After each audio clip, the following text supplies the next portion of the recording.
गाय के सम्मान के लिए एक बहुत बड़ा आयोजन यहाँ जयपुर के अंदर होने वाला है और गौ सम्मान दिवस के रूप में इसको बिल्कुल जाना जाएगा। 27 जुलाई यानी कल वीटी रोड ग्राउंड जो मानसरोवर है वहाँ पर एक विशाल हस्ताक्षर अभियान के साथ में और जो संकीर्तन मंडलों के द्वारा एक विजय मंत्र का जो ये कार्यक्रम है वो वहाँ पर किया जा रहा है। हमारे साथ में है महाराज जी। पूरे कार्यक्रम की रूपरेखा को लेकर के हम इनसे जानने की कोशिश करेंगे। महाराज जी, कल एक बहुत बड़ा आयोजन है जो जयपुर के अंदर होने जा रहा है। आपने पहले भी गौ सेवा को लेकर और गौ रक्षा को लेकर के बहुत सारे हस्ताक्षर अभियान हो या फिर आपने ज्ञापन वगैरह हो, ये सब कुछ आपने पहले भी किए थे और एक बार दोबारा से आप एक बहुत बड़ा आयोजन यहाँ पर करने जा रहे हैं। कैसा कार्यक्रम रहेगा, किस तरीके की रूपरेखा रहेगी? आपको प्रथम तो बोले गौ माता की जय। सबसे पहले मैं आपको बताता हूँ, इसमें कोई व्यक्ति नहीं है, मैं कुछ नहीं है। ये गौ माता के द्वारा संचालित अभियान है, एक अद्भुत अभियान है। ऐसा अभियान कहीं देखने को नहीं मिलेगा जहाँ पर कोई नेतृत्व करके और झंडा उठा करके चल रहा हो। यहाँ पर गौ माता को ही सम्मुख रखा गया, वही अध्यक्ष हैं, नंदी बाबा संरक्षक हैं, उनके नेतृत्व में चल रहा है अभियान पूरे भारत में। 5 चरणों का अभियान है, जिसमें प्रथम चरण हमारा हो गया।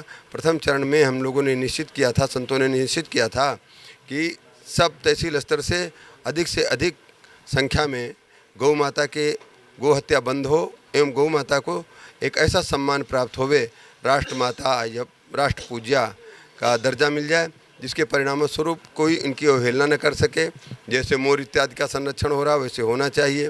देखिए कितनी विडंबना की बात है, लोग पर्यावरण वो क्या नाम पशु और क्रूरता निवारण वाले बंदरों के लिए, इसके लिए, उसके लिए सब करेंगे और गवर्नमेंट भी जो है मदारियों से बंदरों को छुड़ा करके वहाँ कटघरे में डाल देती है। जबकि गौ माता जो सर्वहिता है, सारे संसार का कल्याण करती, जिनका दूध पी करके बीमार, चाहे कैंसर का मरीज हो चाहे कैसा भी हो, यावत जीवन स्वस्थ रहता है, उस गौ माता के लिए कोई आवाज़ नहीं उठा रहा है। इससे पहले 60 साल हो गए, गर्पात्री जी ने इस प्रकार का आंदोलन किया था, जिसमें 15 लाख आदमी दिल्ली पहुँचे थे। और अब हम इस प्रकार का एकदम अहिंसक और कोई इसमें जो है सरकार को भी कोई परेशान नहीं करना चाहते, इसलिए कलेक्टर साहब कलेक्ट्री न जा कर के हम लोग वीटी रोड पे इस कार्यक्रम को रखे हैं। कल हमारा सबसे आह्वान है ज़्यादा से ज़्यादा वहाँ सनातनी और हिंदू धर्म के लोग पहुँचें। ये द्वितीय चरण चल रहा है, कलेक्टर को आह्वान किया गया, उनके हाथ में दिया जाएगा ज्ञापन के साथ में। आप ये देख रहे हैं ना, ऐसे जो है करीब यहाँ 5-7 लाख हस्ताक्षर हैं और ऐसे और भी 3-4 बनेंगे। तो ये सारी व्यवस्था के साथ हम लोग पहुँचेंगे और कल ये द्वितीय चरण का कार्यक्रम पूरा होगा। इस कार्यक्रम को पूरा होते ही गवर्नमेंट अगर उनके दिमाग में आता है कि नहीं, ये गौ हत्या बंद करना बहुत ज़रूरी है और राष्ट्र के लिए कल्याणकारी है। आपको राष्ट्र के लिए कल्याणकारी क्यों है बताता हूँ।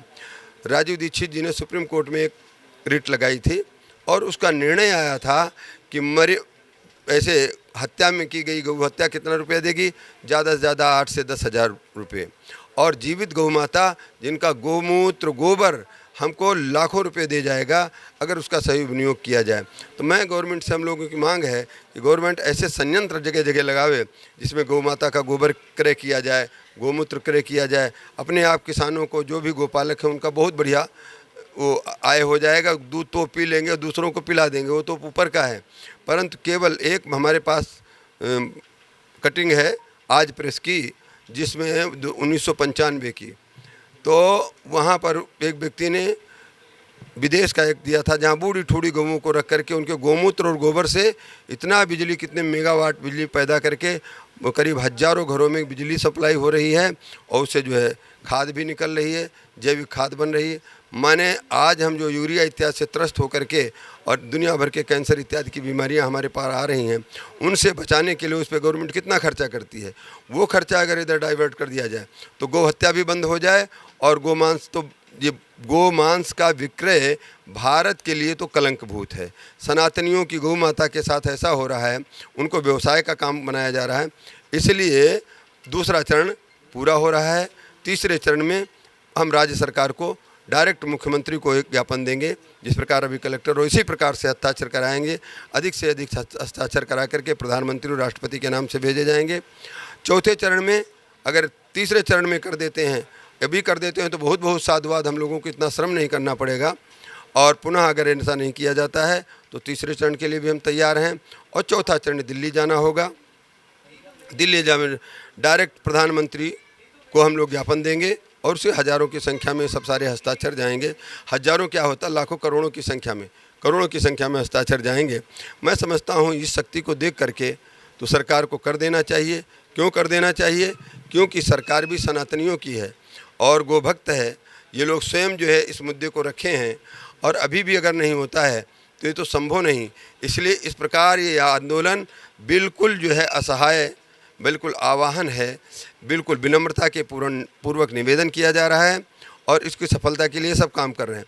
अगर चौथा चरण भी हमारा नहीं माना गया, 3-3 महीने का अंतराल देकर के कर रहे हैं, तो 5वां चरण हमारा होगा। अनेक साधु संतों ने ये बीड़ा उठाया है कि इस गो हत्या का हमारे पास भाग आ रहा है कि नहीं। कृषक को सब्सिडी दी जा रही है, उस सब्सिडी के माध्यम से उत्पन्न अन्न हमारे पेट में जा रहा है, तो हम भी गोहत्या का अंश खा रहे हैं कि नहीं खा रहे हैं। हमको अब गोहत्या का अंश नहीं खाना है, भले हमारे प्राण चले जाएं। और आमरण अनशन में हज़ारों की संख्या में साधु संत बैठने के लिए तैयार हो गए हैं। तो उसमें एक दास भी है, मैंने भी संकल्प लिया है। तो हम ये कॉकरोच वालों जैसा अनशन नहीं करते हैं, अंदर से तो मलाई खाते रहो और देखो जो हो रहे हैं सब आ रहा है। हम तो यथार्थ की धरातल पे काम करने वाले हैं। इसलिए हम आप सबसे आह्वान कर रहा हूँ इस आपके चैनल के माध्यम से ज़्यादा भारतीय जनता को इससे साथ जुड़ना चाहिए, सनातनियों को जुड़ना चाहिए। गो हत्या अगर बंद हो गई तो निश्चित सबकी बुद्धि में जो विकृति आ रही है वो भी शुद्ध होगी, नाना प्रकार की बीमारियां समाप्त होगी। हमारे शास्त्रों में आप गोहत्या के लिए सुनेंगे, अगर धोखे से किसी की गोहत्या हो जाती थी तो उसको प्रायश्चित करना पड़ता था और भीख मांगना पड़ता था, गांव-गांव तमाम तीर्थ यात्रा करनी पड़ती थी। और आज सरकार के माध्यम से अथवा राज्य सरकार के माध्यम से ये जो गोहत्या हो रही, अभी देखिए कहाँ केरल के हैं, तमिलनाडु के जोसफ, वो जो है केंद्र राज्य सरकार ने, हाई कोर्ट ने प्रतिबंध लगा दिया गोहत्या पे और सुप्रीम कोर्ट पे चले गए। सुप्रीम कोर्ट ने ऑर्डर दे दिया। ऐसे कानून को क्या कहा जाए, कानून है या इनकी बुद्धि भ्रष्ट हो चुकी है इसी के कारण। अतः हम तो सबसे प्रार्थना भगवान गौ माता और भगवान श्री सीताराम जी इन सब की बुद्धि को शुद्ध करें और गौ माता का जो चलाया जा रहा है अभियान, इस अभियान को सफलता के रूप में गोहत्या पूरे भारत में बंद हो जानी चाहिए और गौ माता को समुचित सम्मान मिलना चाहिए ताकि हमारा देश इस गोहत्या के कलंक से बचे। जय श्री राम। आदि अनादि काल से जिस तरीके से गाय को माता समझा जाता था, उसके अंदर 33 करोड़ देवी देवताओं का जो निवास होता था, लेकिन जब ये धीरे धीरे जब ये आगे कलयुग की तरफ बढ़े हैं तो गो हत्या का जो प्रचलन है वो बहुत ज़्यादा है। लेकिन फिर भी साधु संत इस पूरे मामले को लेकर के और एक शांतिपूर्वक तरीके से गो हत्या को रोकने के लिए सरकार को एक तरीके से संदेश देंगे। महाराज जी ने स्पष्ट किया कि ये संदेश यहीं तक नहीं है, अभी इसका द्वितीय चरण है, तीसरा चरण, चौथा चरण और 5वां चरण पूरे भारत के अंदर होते हुए भी हम प्रधानमंत्री से लेकर राष्ट्रपति और कोर्ट, हाई कोर्ट से लेकर के और सुप्रीम कोर्ट तक भी अगर हम संतों को वहां तक जाना पड़े तो हम गाय की सुरक्षा और उसकी व्यवस्था के लिए हमारी लड़ाई को पूरी मजबूत करेंगे। सहयोगी सचिन के साथ मोहन कसाना, NSC 9 न्यूज़ जयपुर।